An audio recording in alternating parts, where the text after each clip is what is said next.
The views and opinions expressed on this show are those of its host and owners and in no way represent the views of the people, institutions, or organizations that Scenic City Sports is involved with in a professional or personal capacity. Thanks for watching and enjoy the show.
And welcome.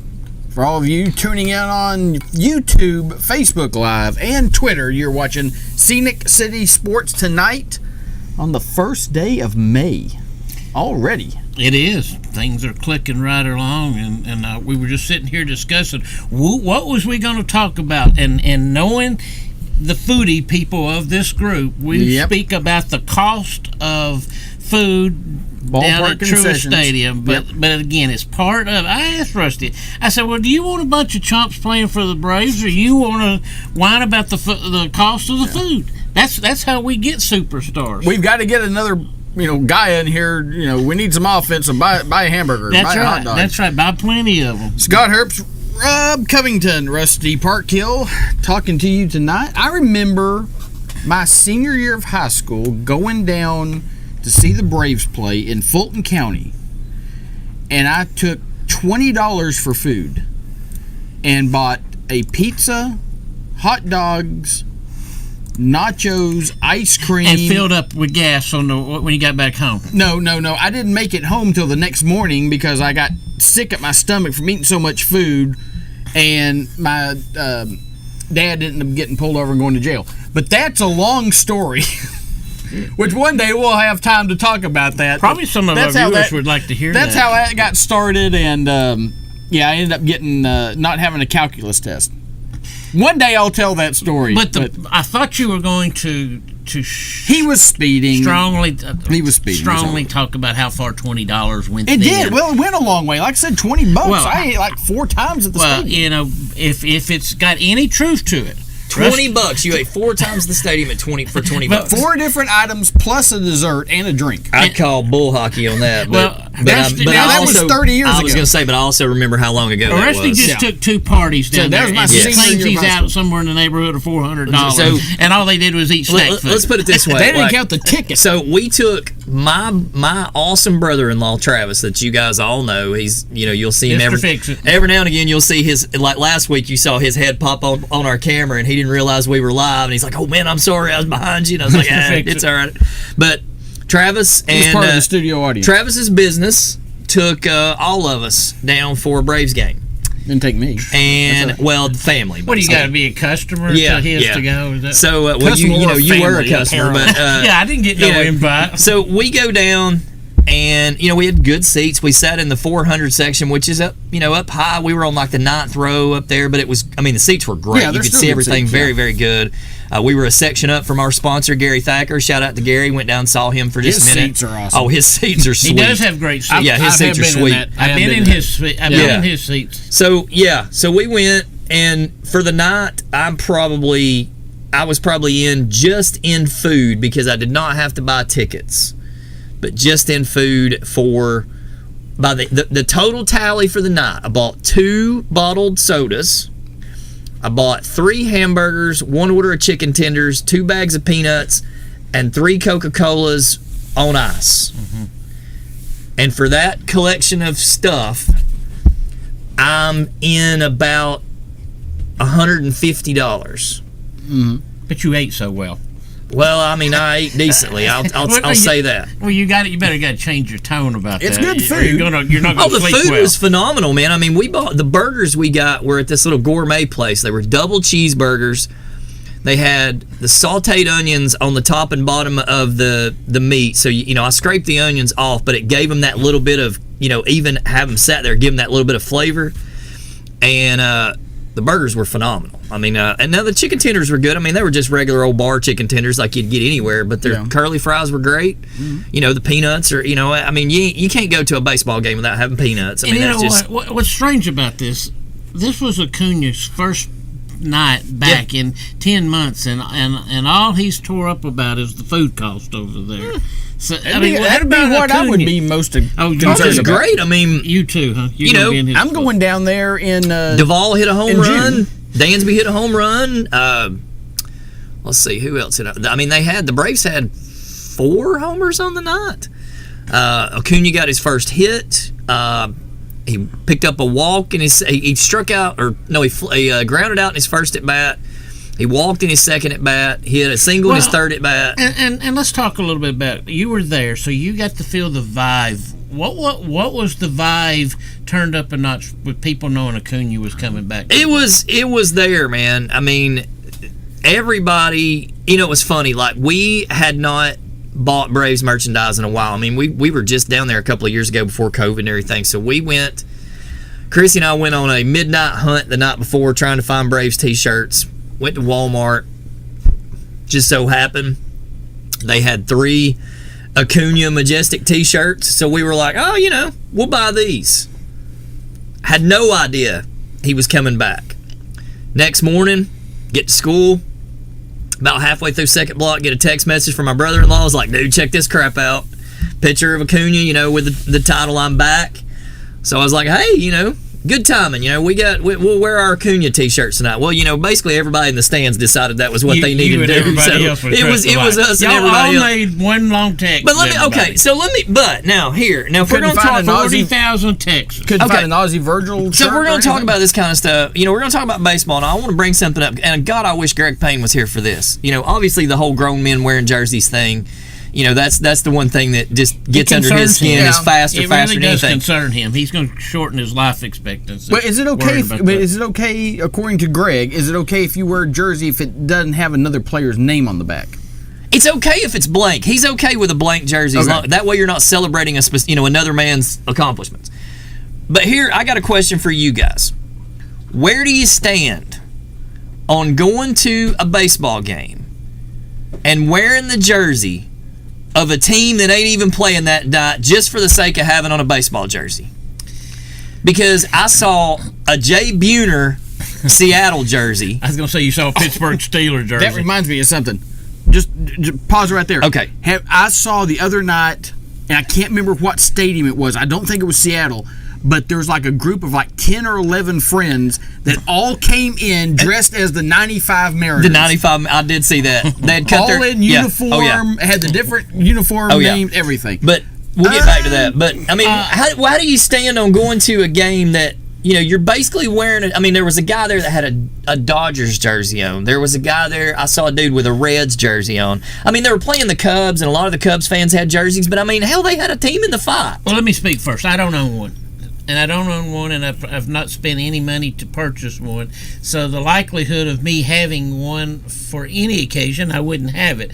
So I understand Coach Payne's constant rant, and it is going to cost him years on his life expectancy because it really does bother him that he hates to see jerseys, especially when they sit in front of him and stand up in front of him and he doesn't see the ball game. That really gets him on a rant. But so I wouldn't have one personally because I don't own one. But I will say this: when I go to ball games, Scott, I feel like merchandise of that nature is heavily growing. Oh, it is. It is. I'm fine with it. You're good with it. I'm good with it. I'm going down in June. The Braves are playing. But you own stuff like that. So. Braves are playing the A's. I'll be wearing my Cubs hat. See, you own stuff like that. I have a Randy Johnson black Arizona Diamondbacks jersey. I don't know if I can still get it on, but that would be interesting. I don't know He's if not I can around, still get it on. but you just walk in as Randy Johnson. Well, I think back then it might have been a large, and I don't know if large necessarily fits anymore. Well, that would my make people, shoulders are so broad. Well, that would make people think that you really, I would be tempted historian to of the game of baseball. I think if it's like a classic player in the past that you enjoyed, I think I'm fine with it. Like I said, I'm gonna wear my Cubs hat and support the Cubs, even though they're not gonna be playing. But Roasty, he's explained himself on more than one occasion, and we've seen it in many a text. But I'm listening. What is Coach Payne's biggest beef about that? What bothers him so much that he can't let that go? He's always been one that it just irks him. It just he's like, it's like you're trying to live vicariously through another dude, more or less, and he's like, it's kind of like man law kind of thing. There's no reason one dude should wear another dude's jersey, stuff what? like that. I should test this theory by having one and on the back of it saying Payne. Oh, and seeing if you could find a shorter college. If you could find a shorter college baseball jersey circa 1990, put Payne on the back of it and wear that. His whole theory about that might change if he saw that. I mean, he has an addendum to the rule, which is if you're a father and you're wearing your kid's jersey, that's a little different. Okay. Like if my kid makes it to the majors and I want to put his jersey on and celebrate it, that's different. And I've Has always he spoke of mom of and dad of. We've never, that's a conversation that we've never had. That's the only time I would wear that shirt is if my kid made the major leagues. I'm just not a fan of. No, I've never. Dad, Scott and I know. Scott and I've had this conversation a million times. I've never been a fan of all the parent shirts. I mean, if the parents want to buy the T-shirts and wear them, dad, Paw, Granny. I mean, I get it. I get it that you want to support it and all, but. That's the thing is that gets back into we've just turned everything in every sport into a way to make another dollar or two. Well, and I tell you, and you saw, if y'all have been in that stadium, and I'm gonna salute that stadium. And the whole thing they've done awesome. down there. They did something. It is expertly built that they couldn't pull off where the old one was. And when you thought of Turner Field, you thought, why would you knock this down? What's wrong with this place? When you get to that one, you say, I see. This is what was wrong. This is what they were after. Well, the reason they. Not to say tore it down, but they reconfigured it to a football stadium. They wanted to do there what they've done at the Battery. Yeah. And there's no place. There's no room. It was completely locked up, landlocked. There was no way to get around it. And there's several reasons not to do that. I think there. They're not in Fulton. They're in Cobb. They're in Cobb. Cobb. That's where they're at now. Is Yeah. actually considered that's considered Gwinnett, isn't it? Pretty much. I mean, well, Fulton wasn't giving them a tax break Marietta. either. Yeah. I think they were asking for some tax differences, and they weren't doing that. It was a bad lease they signed with the city 20 years. Well, and they got forced into it. Really, I mean, Turner was holding out for a new field. They built that stadium for the Olympics. And they were like, it was kind of like, well, you know what? We'll just make it a baseball stadium, and we'll have, you can have this one. And that's the thing is, the people that have ever been down there didn't realize that stadium was huge, and it was not made for baseball. But what I saw the Olympics. Go ahead, an Olympic game in that stadium. If you've been to this one, you've seen the theme behind the whole madness down there is merchandise. Yeah. That's the theme. There's food and there's other products, but the theme is merchandise, and so that they're making money because that runs year round. They're making money when the Braves ain't even in town, when the Braves aren't playing. Yep. All the above. Oh, they give tours of the stadium. They're just and the merchandise is you're paying for it there. You're paying the their cost of it. But one of the coolest things there is if you stay in the hotel that is literally right behind the stadium. Good luck on that.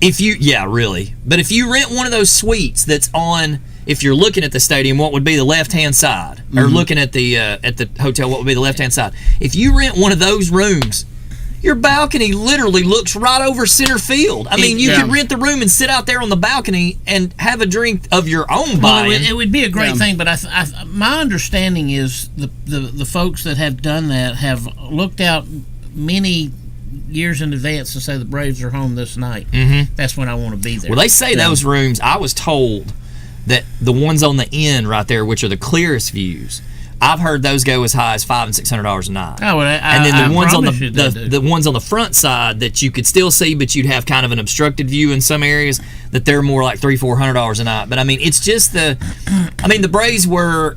It's genius, it's what the Chattanooga Red Wolves are trying to do when they build as well. Yeah, and I mean, you look at what they've put together, and you sit here and you think, that stadium that the Lookouts play in, it's not a good stadium. I mean, it's old. It's quickly going down. Parking down there sucks. Parking's terrible, and you're like, what if Stump's vision from years ago comes to fruition when he used to talk about Camp Jordan being the hub that it could be. He spoke of that. I think, and I used to question him on that from a standpoint. Well, Stump would, this downtown effect of ball fields and people being down there, that seems to be. The Lookouts have good attendance, Scott. They don't come down there to watch a ball game. It's a social event. I argued that a long time ago. They're not watching the ball game as much as they're just there. But it seemed to draw a crowd. There's another proximity place out there on the south side, which has got a ton of excavating to do there with old Wheeler Foundry and all that. But it would be a pretty sight potentially. But Stump talked about many times about Camp Jordan, and I would scratch my head and think is that not just the opposite of where they are now? But as we watch what's happening out here, I'm not so sure that really wouldn't be an okay spot. Oh, you just move around the corner. I'm not sure that would be. You move around the corner a few hundred yards, and you build a new lookout stadium right there. I mean, all the stuff that could be brought in around it. If you did something similar to what the Braves have done with the Battery, you got businesses that come in down there. I mean, there is a flood zone over there where he talked about, so there would have to be a mammoth amount of dirt. Oh, I'm sure they would they would take all that in consideration. But you take that area. I mean, like, okay, so you know where that is right there. You take that area where the home store and the fireworks place and all is right now, and all those places in there, other than Provino's, have been gradually going downhill for a while. You imagine building something between Camp Jordan area and there. Imagine Provino's. But his spot was, I know it's a sacrilege to think about Provino's moving, but you imagine Provino's moving into a new location right there by those ball fields. Yeah. I mean, they're already one of the busiest, free plug for them, obviously. I mean, they're already one of the busiest restaurants in town. But you put them right there in that hub where the soccer games are going to be, where the baseball games are going to be, where they're going to play let Chat State come down there and play once a couple times a season or whatever, play in that stadium. I mean, the Stump's possibilities thoughts are were limitless. where you would enter is where his thoughts where it could be is when you entered into Camp Jordan Parkway and you drove into the same there where the arena is, to the left, back over in that neck of the woods towards the creek, towards the freeway. But that's really a floodplain, and they would have had done some stuff to make the spot. But there's a lot of room out there. Yep, there is a lot of room. But if you got a tournament on the weekend, and I just came back. It's gonna be tough. Right past Rome Stadium the other day. The first thing that hit my mind about that, where that sits, is how good their parking situation is. Yeah, they got compared to the lookouts. Yeah, and that's the problem with the lookouts right now, and that's one of the reasons, one of many probably why they're going to end up building a new stadium is how much money do the lookouts get for parking? Yeah. None. There's no parking at the stadium. And how much could you make for parking? Yes. I mean, even $5 a car. How much money are they giving? Your buddy Jerry pulled that stuff. Yeah. Yeah, I think he charges $75. Hell, they charge. I went to a game and it's been 2000. I think I've heard $75 a car to park at the around Cowboys. 2006, 2007. I went to a game at County Stadium out in Oakland, A's and Giants, and we paid $60 to park then. Well, he may get $100 then. Yeah, I mean. I've been down at Jerry. I haven't been to a game down there, but I've been to that stadium. To Jerry World. I'd be parking at Walmart across the street. I'm sure Walmart's getting theirs. Oh, know they are, but you look at. I mean, to me, it's a no-brainer. My thing. Yeah, Jerry's World is next. It's literally right across the street from Walmart. I think one of the things about moving the stadium down to that area is everybody that drives down 24 and 75, or everybody that drives down 75 now, you see that soccer stadium. Yeah. Mm-hmm. It's right out there in the open, and everybody's like, "Oh, look, they got that's a nice field. I wonder what plays there." You think we were just there last Saturday night. I mean, awesome. that is right there in that interchange. Damn near everybody that drives through there in both directions can see the lights and stuff. I mean, you can see that stadium from back a little ways. You put the baseball stadium down there too. How many people that are passing through in the middle of the day that know they might have, they were going to stop somewhere and sleep for the night? They look over and see a minor league ballpark. Baseball fans like us. And the hotel is going up. Yeah, I mean, that's what I'm saying. Well, for many years, people have said this as they come out of 24, coming from the Nashville area, and that part of Chattanooga is not the most attractive part of Chattanooga. But if you could configure a ball field there and it sat and it looked back towards Lookout Mountain and Tennessee River, I think all that could be made to be really, really pretty. Now, again, the excavating that have to take place down there where a foundry sat, it's a whole other story. Mm-hmm. But that's where one of the spots that I've heard that they would really like to be. That's the spot they want to be there. Yeah, I've heard a price tag of $90 million. Yeah, is what it's going to cost. Well, there's some issues with that land, right? I mean, there's something because of the foundry having been there. Well, why wouldn't there be? There's something I'm trying to remember. Kind of like Montague. I remember my wife telling me one time that there was, because they built a subdivision or something, or were trying to build a subdivision down in there somewhere. Those little condos and stuff that they built. Yeah. That there were some people that had some issues, not radiation or nothing like that, but there was something in the land because of all the metal and stuff that had been handled in that foundry. There's something that seeps into the ground, and come. I'm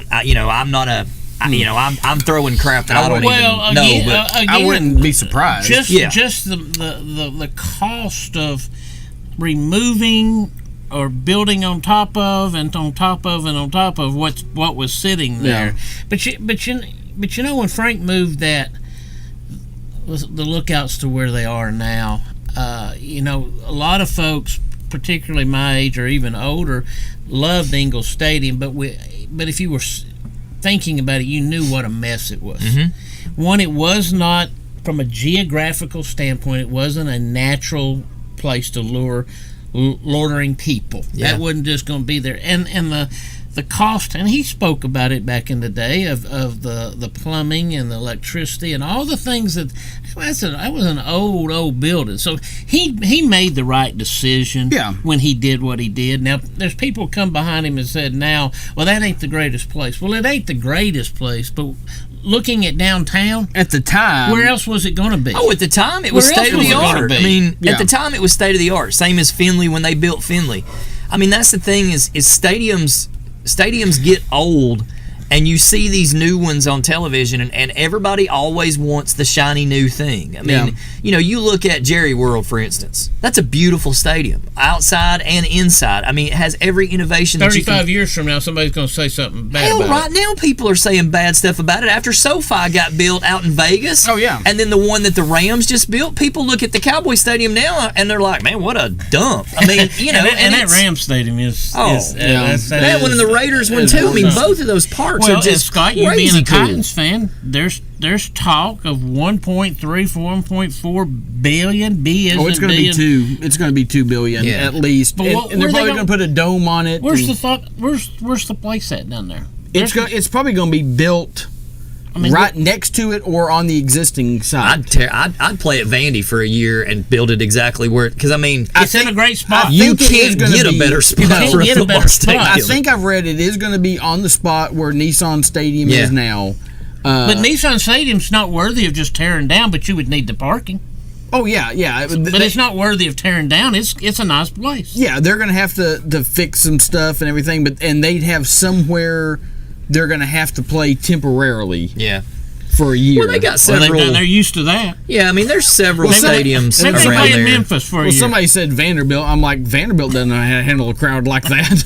Well, I mean, send them to Knoxville. I think that when you look at where that stadium is, I mean, my God, man. I mean, all you got to do is walk down. You walk down Broadway. You go to a Titans game. If it's like a Monday night game, going to start at 8:00. You take the day off on Monday. But you couldn't remove it. You'd be unwise to remove that stadium from that area. If I was going to Monday Night Football up there, I'd take the day off and be up there at noon so that I could go all the way down Broadway and make my way to the stadium.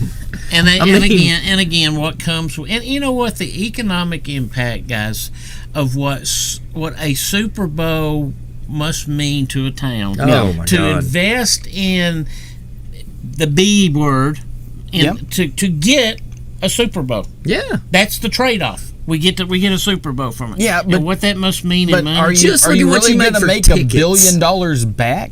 I don't know, Scott. They do it all the time. $1 billion? I mean, think about it, man. If you tourism dollars for one game for 1 week, you think about it. Is it more than a week? I mean, the Super Bowl week. Yeah, for one thing, maybe more than a week. A little bit more than a week. The Super Bowl is a week's worth of festivities. It is a week's worth of festivities. So I'll use this example. $1 billion is a whole lot of money. Yeah, but hold on. I'll use this example. We went to Myrtle Beach a couple weeks ago. We went during Masters Week.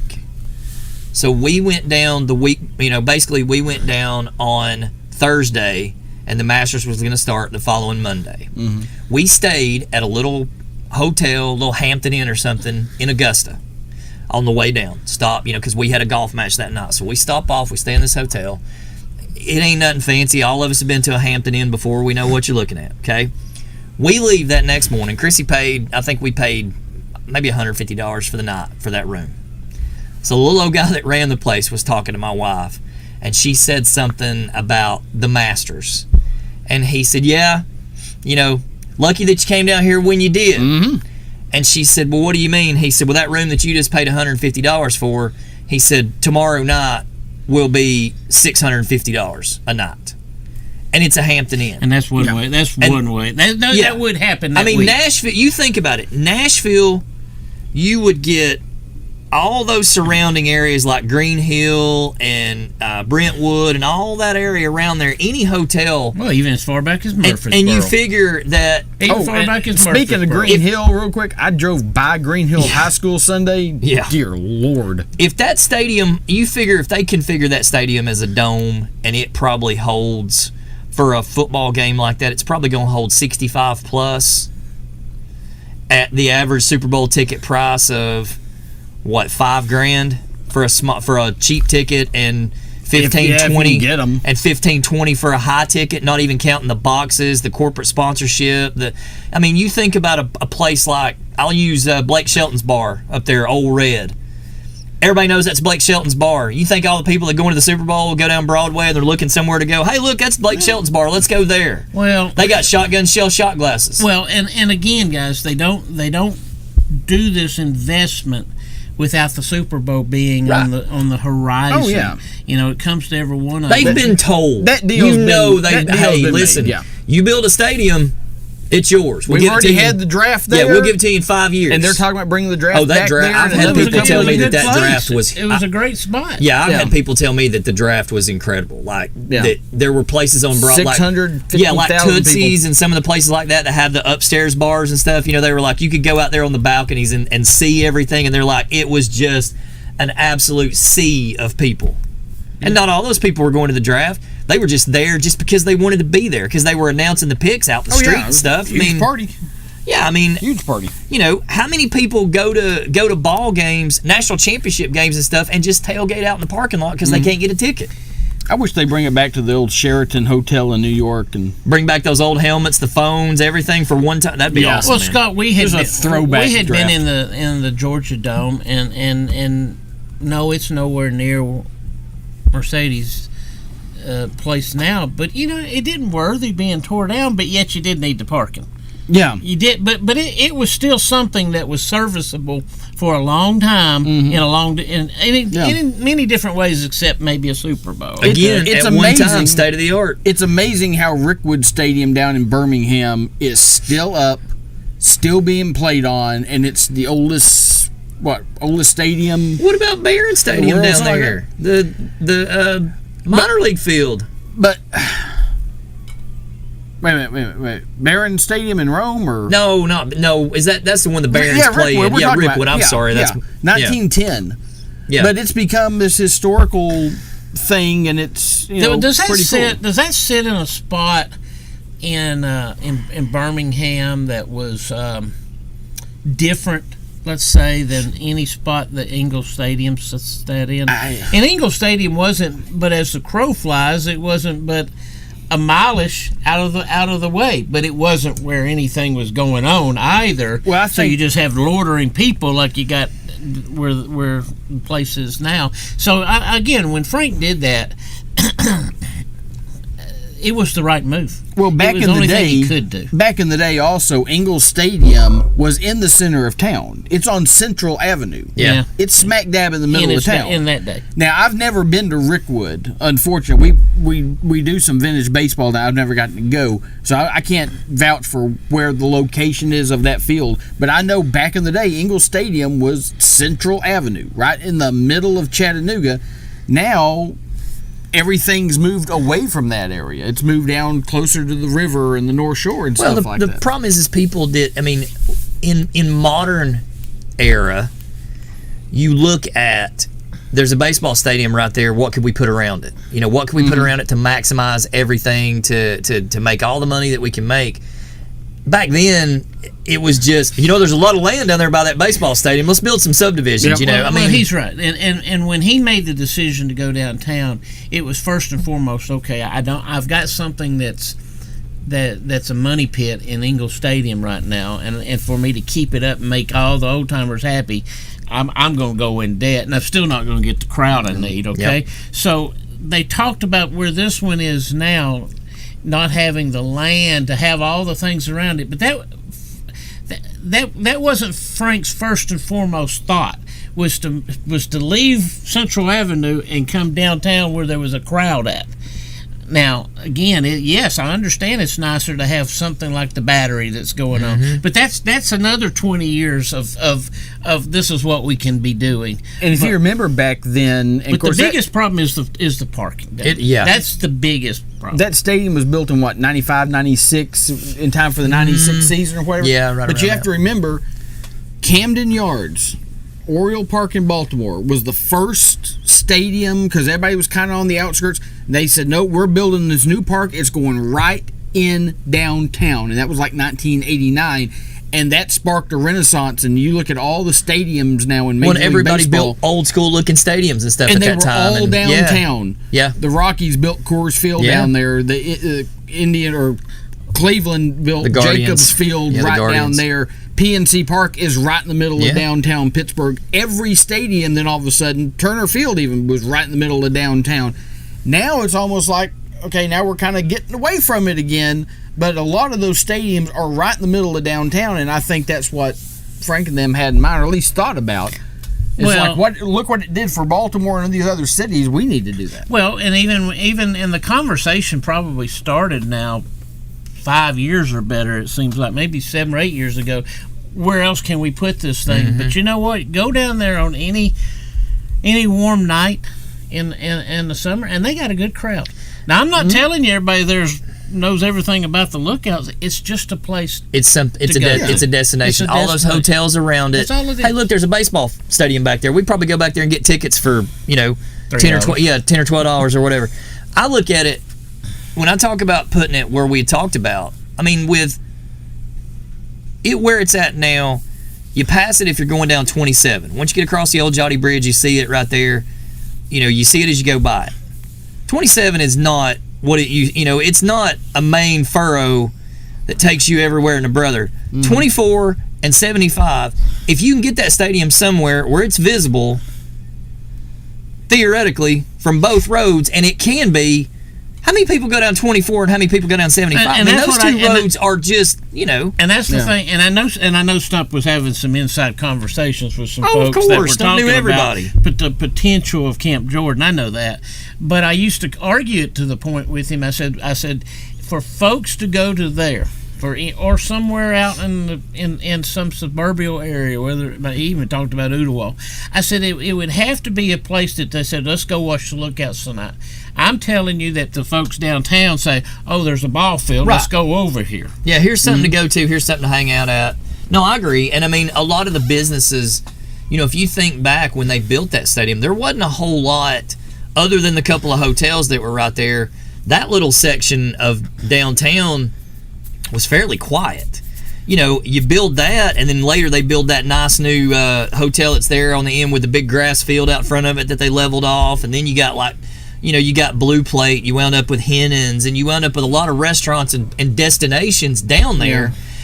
But I'll tell you something that has always made me wonder, and I don't know if they still do this or not, but I remember back in the day, we would go downtown, and you could go down there and do whatever you wanted to a certain time of the night.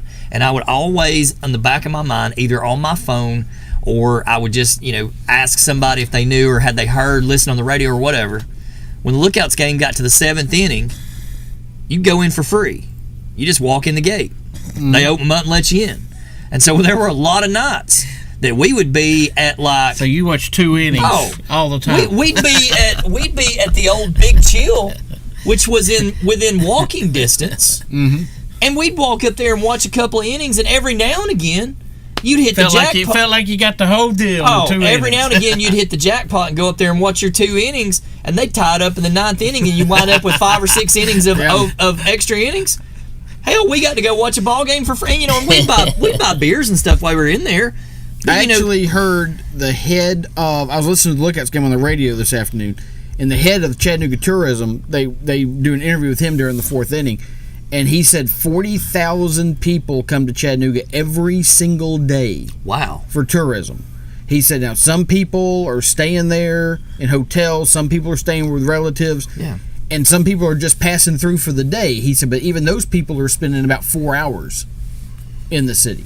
But he says 40,000 people a day is coming to that city. Well, I mean, we're already getting a great the city itself. Even if you just pass through and you just say, hey, we went to this place, we saw this museum, and that closed at 6 and closed at 5:30. Hey, look, there's a baseball game 7 o'clock. Well, I mean, now that we're getting that now that Chattanooga, the Chattanooga and North Georgia area really is getting that reputation of being like such a good outdoorsy place with all the hiking and the kayaking and the biking and everything that's available here. A lot of those folks, it's like you said, they go out all day and they do some kind of adventure sport, something. They go eat. Well, I mean, if you go eat dinner at a normal time, you're done with dinner by like 6:30, 7 o'clock. You just going to go back and sit on your butt in the hotel room? I mean, it does give you. If I've been hiking and kayaking all day, I probably am too because I'm old now. But there's just, if you put, like Rob says, I mean, if you put it in the right spot, and that's the reason that the Battery in Atlanta is so awesome. I mean, you've got, not only do you have the stadium, you've got all those restaurants, you've got all those bars, you've got the Roxy that's right across the street that is a live music venue. You've got, I mean, I have a friend that lives in an apartment that is literally in the Battery. I mean, she has a parking pass to get into her apartment, and on game night, she tries to get home early just so that she can get there and not have to deal with ball game traffic. But that place is in such a great location. You think about going to the Lookouts game where the current stadium is now. There is not an easy way to get down there. No. It's downtown. It's now. You take that back and you put that stadium somewhere off of a derivative of Exit 1. I mean, hey, well, how do you get to Lookouts? Oh, they're down there off Exit 1. Oh, well, I'd find that. But I would argue this point because minor league baseball, Scott's not about W's and L's. Okay, it's got nothing to do with that. It's got to do with the development of minor league baseball players to get to the majors. But from entertaining the fans from an ownership standpoint, it's about attendance. Yep. It's not about wins and losses. It's about attendance, and they've had pretty good attendance down there. They really have. Oh, absolutely. And is there better spots to be? I predict the next one they put it out to be better than where this one is. But when Frank moved it from where it was to where it went, I thought he hit a home run from that standpoint. He did. Even though there's people that of sentimental reasons that hate to see. I hate to drive by and go and say, man, there's nothing going on there. But I understand why there's not either. Because, Dr. B and Quake and them used to talk about this all the time about how bad they'd hate to see it go away, but it was going to take a bunch of people of interest, not just interest, but money interest, to turn that thing around. I thought I heard at one point $250,000 a year just for maintenance. Just for maintenance, Just for maintenance. What if you built plumbing issues and everything else? You think about it. They go to build that new stadium wherever they build it. What if they made an homage to Engle and just made it look like Engle? Well, that could be. But made it modern with all the modern conveniences. But it looked like Engle. Make it look old. Make it look old, but have all the new conveniences. That would be so absolutely cool. And I hope the folks that are eventually going to do that have really give that some quality thought about. Yeah, I bet there's put that little chain link out there in center field. I bet there's pieces of that stadium that they could incorporate in the new stadium. You got to put a car on a podium somewhere out there over the wall like they always had. You got to bring back used Coca-Cola. Yeah, I mean, you got to have used car. You could probably bring that original Coca-Cola bottle there. I mean, used car night. I mean, there's a lot of things that you could do. The camels. I think it's. You need a train. You remember the camels. Yeah, the camels. Well, I mean, listen, y'all. You're talking about the entertainment factor. I never understood that. If you've ever seen any of the videos or any of the footage online of the Savannah Bananas, they have just taken the entertainment aspect of it to the. I mean, they had Bill Spaceman Lee came out of the crowd, beer in hand, about a month ago and pitched to a batter. Yeah, I've heard and struck the guy out. I think I've heard their games are sold out for like the next 2 years. Of course they are. They're playing a team the other day. How The much guys are merch wearing do you think cowboy they're hats selling? with a flaming bat. Yeah, I mean, how much merchandise do you think they're selling? Yeah. You know, if you've never read Where about are them, they from originally? they were the Savannah. They started Sandgnats. originally. They were the Savannah Sandgnats. Okay. Actually, no. I take that back. They're not that Originally, far from here. they were the Savannah Cardinals. They were a low A team of the St. Louis Cardinals, and then they changed over a few years after that and were the Savannah Sandgnats, and were that for a while. And they had one of the best logos and best uniforms in all of minor league baseball. yeah. All right. This guy, and I think the guy and his wife came in and bought it and just turned it into a party. They had that dude I've that could seen do that. all the bat tricks. Yeah. Let him go out and take an at bat the If other you night. haven't ever looked anything up, if you're out there, pull up Savannah Bananas, and there's been stories and news pieces about what they've done and what they're doing now, and it's not an affiliate with any minor league team, so nobody's trying to get to the majors or whatever. It's just guys that like baseball and played baseball, and they're good at baseball, but when you're playing on the batter's on stilts, and throwing all these funky pitches and stuff. I mean, it's Bill Lee awesome was to throwing the watch. ephus. When they put him out there, he threw the ephus to a couple of guys. I mean, it kind of reminds you of if you've never seen the documentary. It's on Netflix. It's called "The Battered Bastards of Baseball." I have not. I've been wanting to watch that, and I just have not gotten I'm trying to remember what the team name. St. Paul. Yeah, St. Paul Paul Saints. St. Paul Saints, owned by Kurt Russell's father, and Kurt actually played second base or shortstop on the team as he was just out of college, and they were an independent minor league baseball team, and they actually won the league championship a couple of times. And I don't. There's a whole thing about basically them and Major League Baseball got in, or them and minor league baseball more or less got into it. And you got to watch the documentary. It's very very good. I've but been talking I've had it on my list to watch. For Yeah, it's 2 very years good. now. two things on movies. One takes us back away, but also they're doing a remake of League of Its Own. Why? Well, I don't know why. why do you but mess with a classic? Why? They're I will redoing it. not watch it. Tom Hanks is not in it. I will not watch it. They do have a few of the actors that was in the first one in it, but also back to the big screen on its 45th anniversary. Bad news Back bears. to the big screen. Guys, you're going to want to go with me, even if I Durham. got to buy your tickets.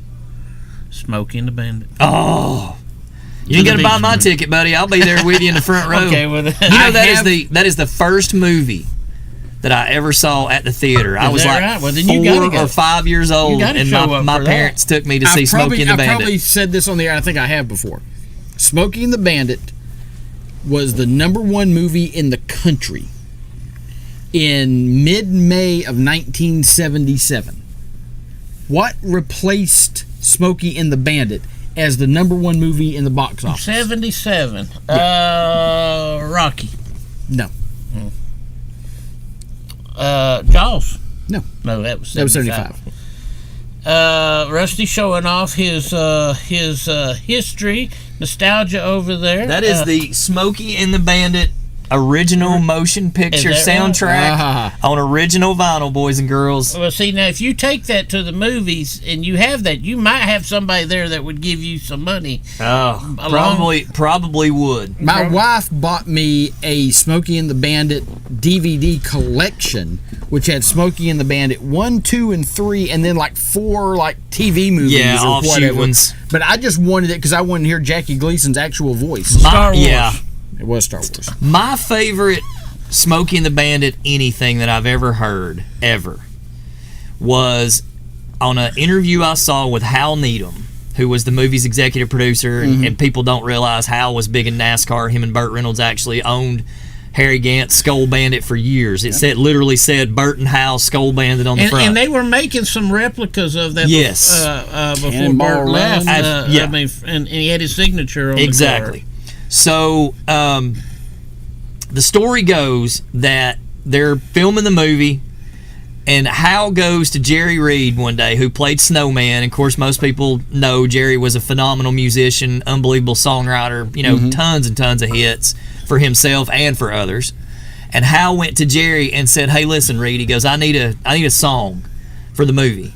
And he said, Jerry said, "All right, I'll see what I can do." And he goes, "No hurry, just keep that in mind. We need a song for the movie."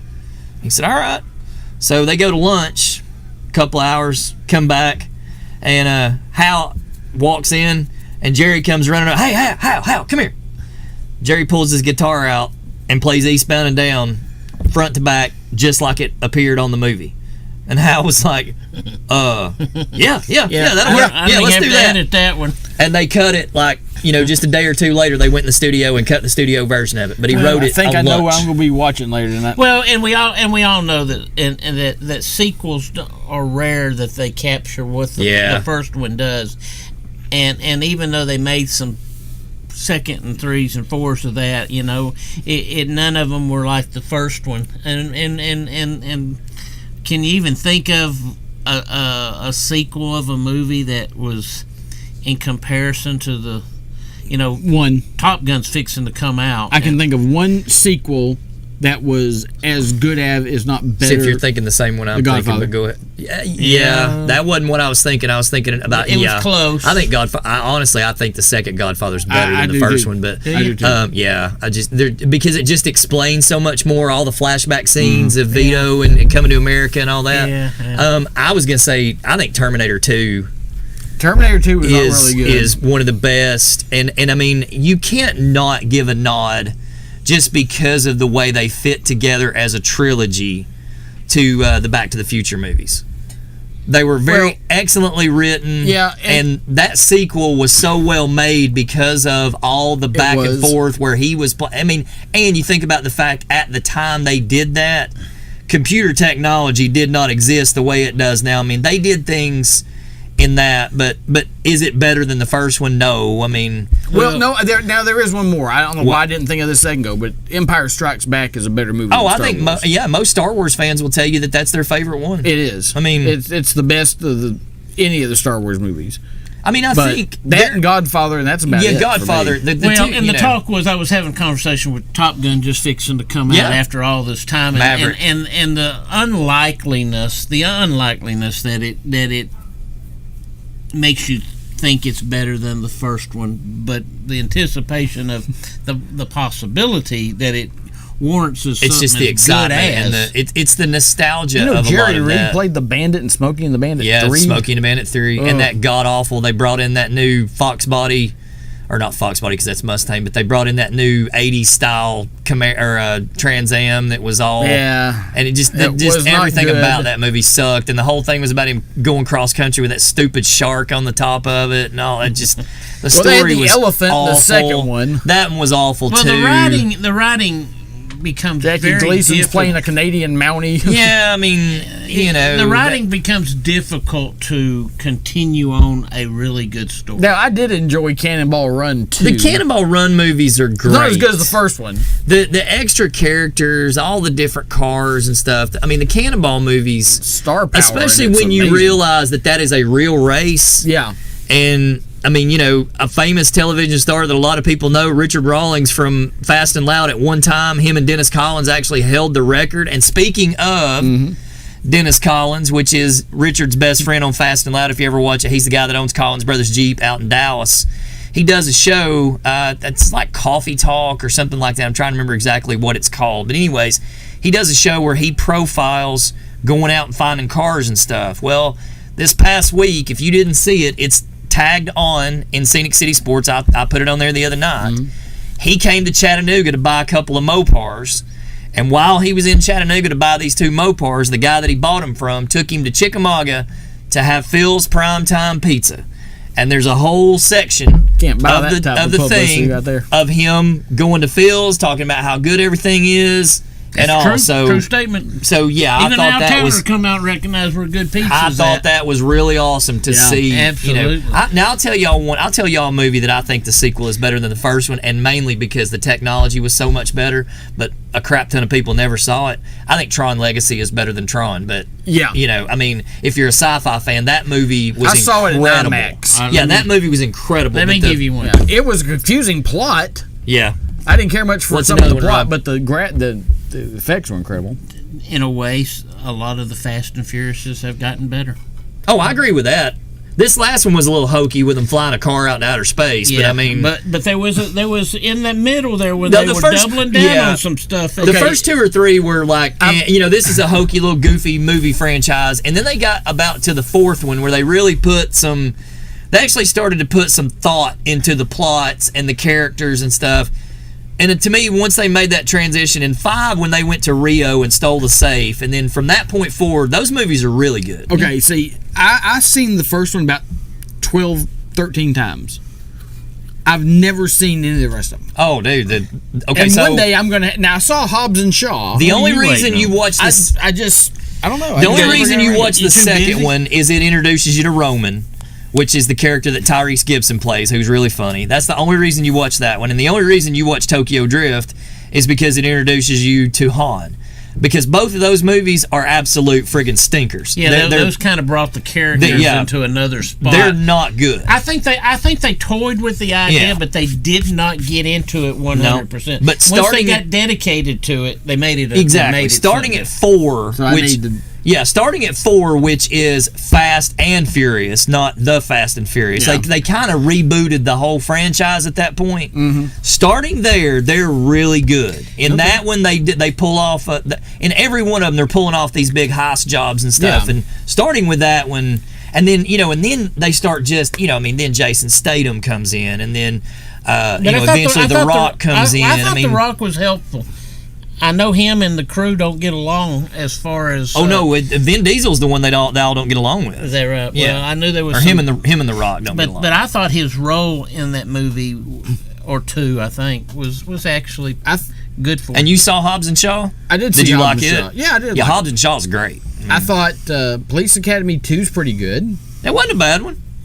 It's not bad. That. And then a lot of those hokey '80s comedies that had sequel. I mean, well, now I'll tell you one. I just had Beverly Hills Cop 2 is better than the first one.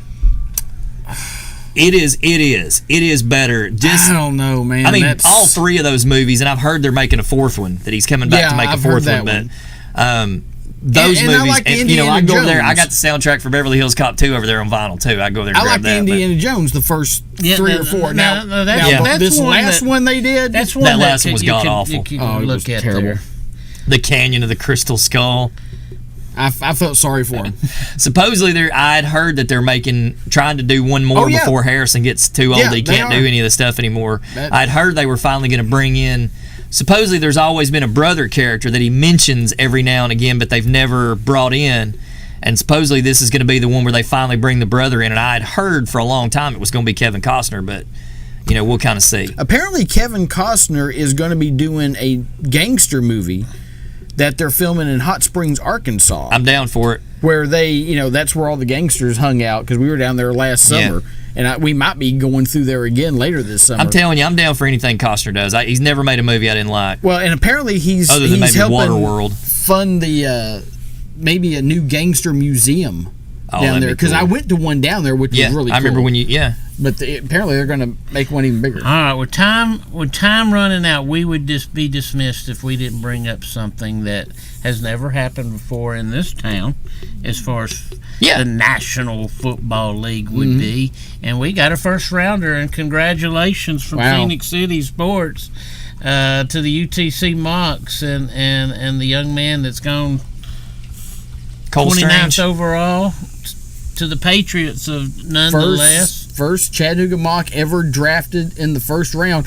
Now, I'm telling you, I've been listening to a lot of the experts on the radio here, and they're all, it's a reach, it's a reach, it's a reach, it's a reach. I don't care, man. I mean, he's 6'5", 307, and plays like he weighs 30 pounds less and can move and can play just about every position on the line. And he didn't play center for the Mocs his senior year. He goes to the Senior Bowl. They put him at center all week and blows everybody away. And Bill Belichick wanted him and was concerned somebody else was going to get him. That's good enough for me. Well, and it is for me too, because the Patriots don't draft poorly. Yeah. They don't draft poorly. They don't draft unwisely either. Let me read you Fox News. This is Fox Sports assessment. They gave it a B-. It said, well, the last name certainly is appropriate as the Patriots selection of UT Chattanooga blocker was a bit odd. In all seriousness, while Strange caught many of us off guard, he checked in at 87th on this guy's board. I loved the physicality and tenacity he showed against top competition at the Senior Bowl, and he was listed among my favorite sleepers. Still, this felt like a selection New England could have made on day 2. However, don't be surprised when Strange competes for a starting role early and latches onto that role with the same grip strength he shows as a blocker. You don't draft offensive linemen in the first round if you have no intention of starting. I agree. And they lost one of their offensive linemen to retirement or free agency. Well, how many years ago didn't UTC played Alabama last year or the year before last? No, it's been about 3 or 4 years. Okay, now, that blew that theory because I was going to say, how good a relationship that he has with Saban. Saban might have saw something in the kid and said, "Hey, listen." And I mean, still, Saban may have, Well, Corey Levin's still in the league, and I'm sure that might have had something to do with the fact, like, hey, they're producing some linemen down there. We got a number of mocks still in the league right now. Most teams draft by need. Every now and then you take a person on the board that you just don't want him to get off that board. We need him right now. But I agree with you, Scott. You don't do that with an offensive lineman. If he went first pick, he's going to give him every opportunity to win that job. Oh, absolutely. And I just think it's funny, all these draft experts and, well, we're not sure about this. Maybe there's a reach, blah, blah, blah, blah, blah. You're questioning Bill Belichick? Yeah. And you guys are the same people who are saying he's the greatest NFL coach of all time? No. All right, so let's go back to sitting at home, sitting at school the other day. My phone buzzes. Of course, it's Scott. Scott and I text each other all the time. And I get the message of, hey, was just listening to the Dan Patrick Show. Had a great question today. I thought you were on the golf course, sorry. Yeah, no. Oh, no, I was. Yeah, I was at the, okay, I was. Okay. I was at, sorry, I take that back. I was at the Region. That's why I did it, because I was like, well, he's But the question was, if you could take any draft pick all time to start your franchise, and you got their exact career for their entire stretch, who do you take? Now, I answered impulsively. But there was a caveat. You can't take a quarterback. Yeah, you can't take a quarterback. Now, I answered impulsively the other day and said LT, which would be a great choice. I mean, good Lord. But I thought about it, and I'll tell you who I changed mine to. I would take one of your Tennessee Titans' own, and I would take Bruce Matthews. That cat played forever. Played a long time. 20 years. And he would literally be the foundation of your offensive line for a long time. Yeah, it's absolutely true. And how many Pro Bowls in that period of time? 16, 17. Yeah, so that when you say, what can I get for the longest I can possibly get it, that is one of them. I would consider, a right tackle. Anthony Munoz. Yeah, like a Munoz or a Tony Baselli or Jonathan Ogden. I mean, I know some of these people didn't play as long as Bruce Matthews was. It would either be him. I would possibly consider LT. Mm-hmm. But you get all that. I mean, the problem with LT is you get all that baggage. Yeah, but the only other one Same thing with I would Michael consider, Irvin the only other offensive player I would consider is Jerry Rice. Yeah. Yeah. Well, yeah, because I mean, and here's another one, and this is going to get hit home with Rusty is Emmitt Smith. Yeah, because Emmitt Smith. The reason Emmitt Smith has the numbers Emmitt Smith has is because of his ability to stay on the field for as long as he got to stay on the field. It is. He wasn't probably a top 5 running back. But he's got the numbers. But it's what is the problem there is if you're starting the franchise, what is Emmitt if he doesn't have that road grader of an offensive line in front of him that he had? And that's why, because I'm like, as good as Emmitt Smith was, and he was phenomenal. He also had numerous Pro Bowlers, Hall of Famers. And to me, I look at Jerry Rice is out there by himself. Yeah. But come on, man. Jerry Rice came to a dang San Francisco team that, I mean, that was already a loaded team with a Pro Bowl quarterback But he had the moves and he had the hands. He did. I mean, he's best route runner of all time. And I spoke to y'all. Maybe Randy Moss too. Randy Moss ago, something I caught on LTO, man. HBO of the Terry Bradshaw story where he's up on a stage and he's singing, but he's he's actually talking about his pro career and everything that he went through from highs and lows and what it turned out to be, and he talked about his acting career, talked about his ability to. He was in the Cannonball Run movies. He talked about this connection he made with Burt Reynolds. Carney Washington, anyways, and all that. But guys. Terry Bradshaw, Mel Tillis. That awesome. Was one of those teams. I have to watch that one after Smokey and the Bandit goes off. Not only were they good, half the team's Hall of Fame. Oh, yeah. I mean, he played with Hall of Famers on both sides of the ball. Pick any player off that team, just about. The whole team. I'm about to say, can you name one that's not in the Hall of Fame? There's not many, and they all had really long, illustrious careers, and that. He had two amazing receivers. He only threw it in, and he talked about it in his show. He said, "Man, I throw it 17 times a game. Some people throwing that 17 times a quarter." Well, the problem with a thing like this is offensive skill positions. If you go historically, with the exception of a handful, most of them don't last more than 8 to 10 years, if they even last that. I mean, Rice was the exception. Moss, for as brilliant as he was, did not have an exceptionally long career. I mean, most of the offensive guys, I look at it like, if I were a GM on a team, I'm telling y'all, I would never pick anything in the first round other than offensive and defensive linemen. Because that's where you're getting all the bang for your buck. Because you can find skill position players 100 times over. I might take a cornerback. Well, a corner every now and again, yes, but I mean, how many wide receivers can be found? I mean, Lord, if you got a really fast corner and can teach him some decent hands, he can be a possession receiver. I mean, I don't feel like, and of course, when I go back to thinking about my time of playing the game and what seemed to be the most important spots on the field, I don't feel like there's an escalation of the word linebacker anymore. Yeah.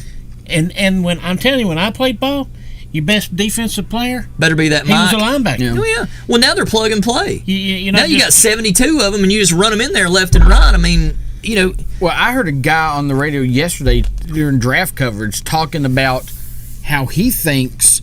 We've seen all these trades for all these receivers. He believes that the NFL is going to get to a point where receivers are going to be treated like running backs are now.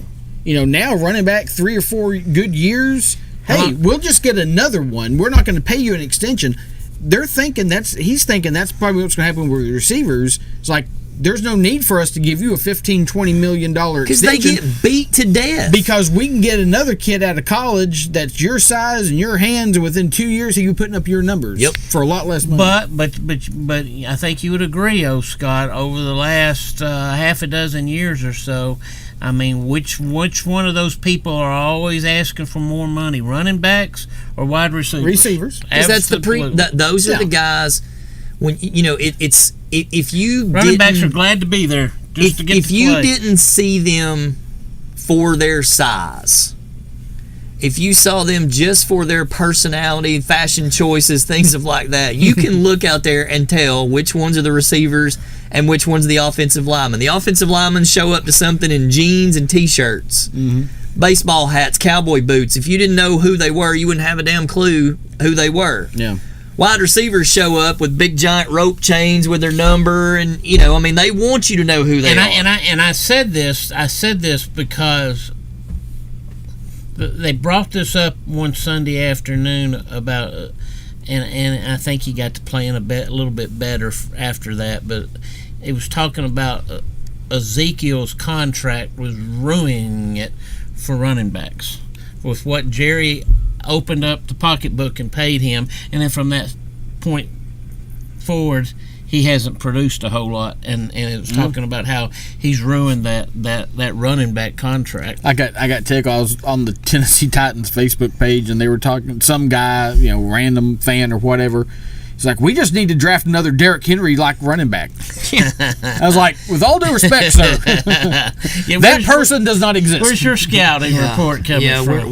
Where's that store? Because there are a lot of teams in the league that like to go find that source. If you can find another 6'5", 250-pound guy that runs a 4.4, he's probably on the defense. I don't know that this is so, but we saw the Titans let go of Julio, and rightfully so. That was an experiment. You got a whole lot of money in it, and he ain't going to stay on the field just like he didn't stay on the field for the Falcons, so he can't continue to move forward with that. But I honestly think that the one that asked for the trade, and you correct me if you think he ain't different, he ain't happy with the quarterback that he's having to catch balls from. So he's looking for that next spot. Who's going to... Wait a minute, you're talking about A.J. Brown? A.J. Is that some of the reasons? Well, first of all, he didn't ask for a trade. I heard he demanded a trade. No, he didn't ask for a trade. From what I understand, he was wanting about $25 million a year. He was wanting a $100 million contract, which he got from Philadelphia. Now, I got news for you. You know, is everybody in love with Ryan Tannehill? I know there are people who he has as distractors. But A.J. Brown probably doesn't get a $100 million contract if Ryan Tannehill isn't getting him the ball. So, you know, you can say what you want about Ryan Tannehill. He got A.J. Brown paid handsomely. Oh, yeah. So you're just saying Titans just didn't have the ability to come up with that kind of money? From what I understand, he had stopped communications with the Titans. I think they were too far apart on the money, and they finally just said, you know what? We lost Corey Davis to free agency. We didn't get nothing in return.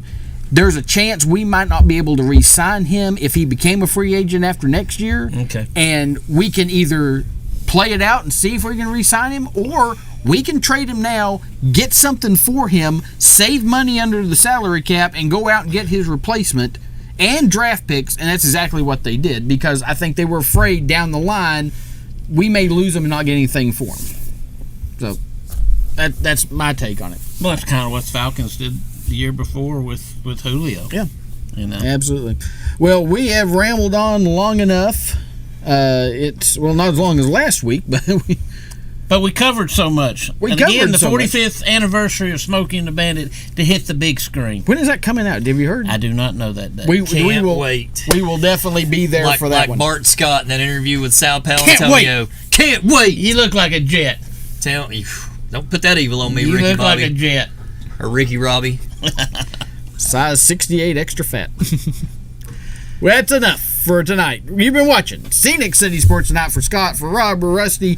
We'll see you guys next Sunday night.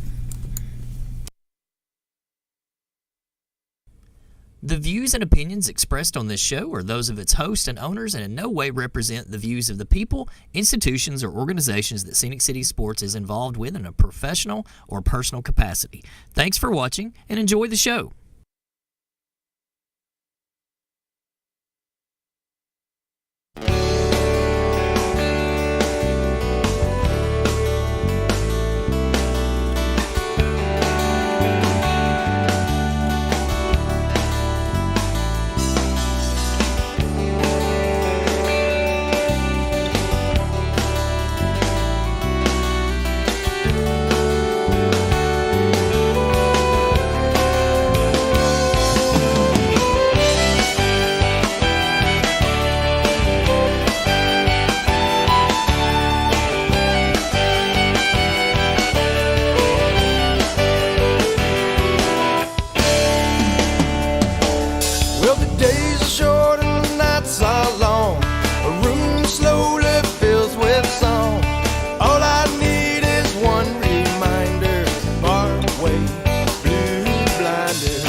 My life upon the road, I'm still looking for some gold at the end of my rainbow.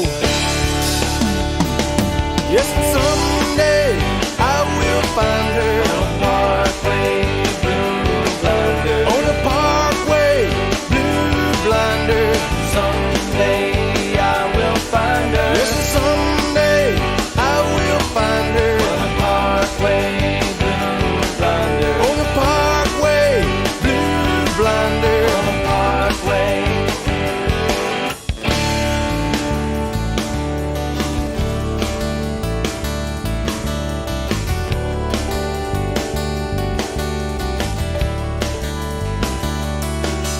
on the parkway on an autumn day. Yes, and leaves fall like confetti in a New York parade on the parkway on an autumn day.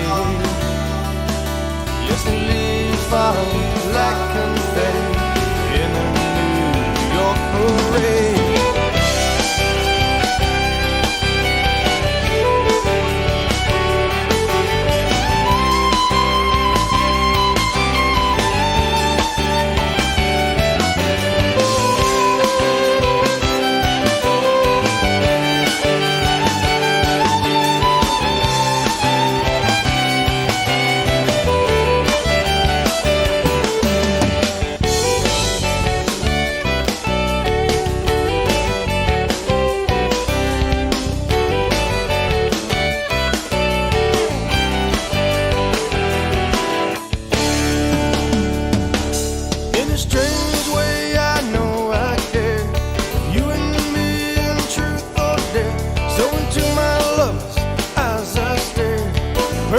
Circles in a square. Yes, and some